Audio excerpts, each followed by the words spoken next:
Diane. Well, good afternoon to those of you in the UK. Good evening, everyone in India. Firstly, congratulations, Diane and Anirban and the whole Institute for this excellent initiative today. My name is Kevin Mccole. I'm a Managing Director at the UK India Business Council. I've been with the UK India Business Council for over 12 years now, and for the 3 years before that, I was based in Kolkata, like Nick is, working for the Deputy High Commission at that time. So I've been working on UK-India relations, specifically trade and investment relations, for almost 16 years now. Never a dull moment, always hugely stimulating. Now, for those of you that don't know, the UK India Business Council is an advocacy and a strategic advisory business, and our mission is to grow trade and investment between the UK and India.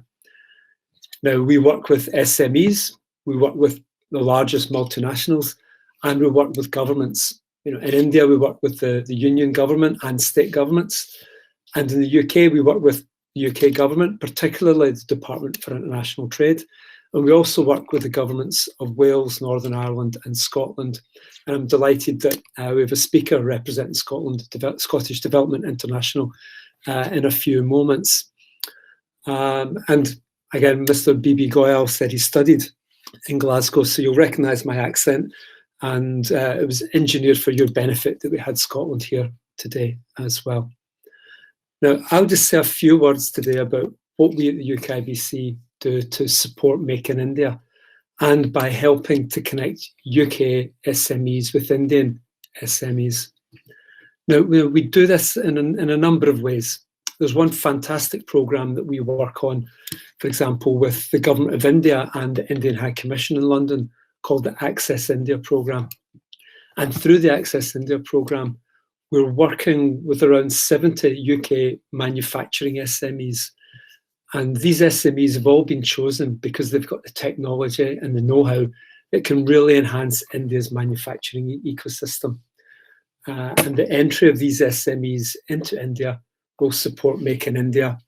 It will create more partnerships with Indian SMEs, and it will bring great benefit to the economies of India and of the UK. So a real win-win programme there. And that's, as I said, driven by the Indian High Commission in London and backed by DPIIT in New Delhi. We also at the UKIBC work with individual SMEs who are looking to India to try and find partners, say joint venture partners, to find suppliers. Many UK businesses are looking to diversify their supply chains and looking to source from India rather than China, which they've been doing in the past. UK SMEs are also looking to India for distributors and buyers for their goods and services. And over the last 5-6 years, we've supported hundreds of such SME clients, and they come from a wide range of sectors. It's probably unfair to single any out, but off the top of my head, there's food and drink sector, chemicals, which I heard mentioned earlier, energy sector is increasingly of interest, and education sector as well, whether that's universities or edtech companies. Growing interest in India, growing interest in the UK for partnerships in India, in all of those and many other areas. Another SME programme we run is to help manufacturing companies from the Sheffield City region to enter India, to find partners in India, to source from India, to make in India. Now, Sheffield and its surrounding areas, as many of you know, is rich in high-value manufacturing. And this programme is a great initiative by the Mayor of the Sheffield City region, Dan Jarvis MP. And these innovative companies we're supporting from Sheffield have got a huge enthusiasm to find partners in India. And I think it's fair to say that this enthusiasm among UK companies for India is matched by enthusiasm from Indian companies to enter and engage in the UK. And Mr. Goyal, Mr. B.B. Goyal mentioned some, the inward investment stats earlier, as did the Deputy High Commissioner Mccole. And one stat that is particularly telling is that in 2020, UK government figures reported that India was the second largest investor in the UK. Only the United States brought more investment to the UK last year than India did. And that Indian investment wasn't just from the large, well-established companies. They're there, of course, but it wasn't just them. Increasingly, Indian SMEs and startups are looking at the UK. And it's no surprise that it's no surprise that the UK is so popular, because it is, after all, the fifth biggest economy in the world.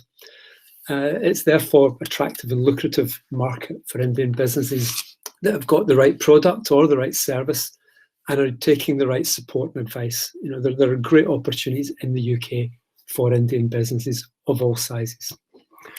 Now, and I'm delighted to say, and I'm maybe not overly optimistic to say, that this mutual enthusiasm is going to only grow.